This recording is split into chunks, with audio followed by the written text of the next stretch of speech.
sudah rapat kemarin, persiapan kampanye terbuka pasangan 01. Nah, Golkar insya Allah saya akan kuningkan ini Makassar. Saya sudah siapkan bendera 20.000. Kemudian baju juga. Nah ini Pak Ketua Golkar Makassar, Pak Faruk, insya Allah akan mengerahkan daripada masa Golkar ini yang kita kerahkan cuma masa Golkar, bukan yang lain. Masa Golkar kita akan kerahkan minimal 50.000, ya, itu masa Golkar. Tapi mungkin baju kaosnya tidak cukup karena waktu yang sempit. Jadi, tapi bendera insya Allah sudah siapkan. Jadi saya perkirakan ini tidak kurang dari 100.000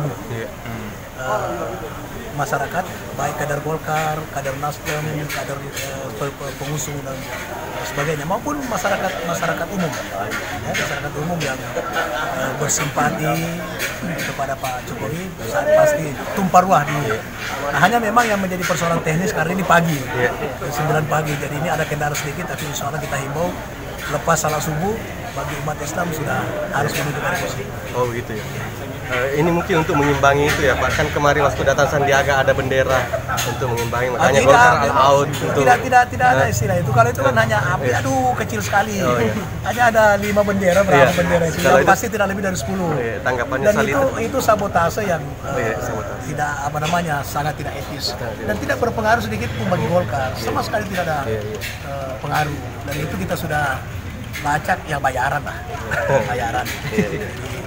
Tapi tanggung, terus dia bayar 100.000 supaya kuni yang borne di situ kan. Yang bayar siapa Pak Nurdin? Yang bayar siapa?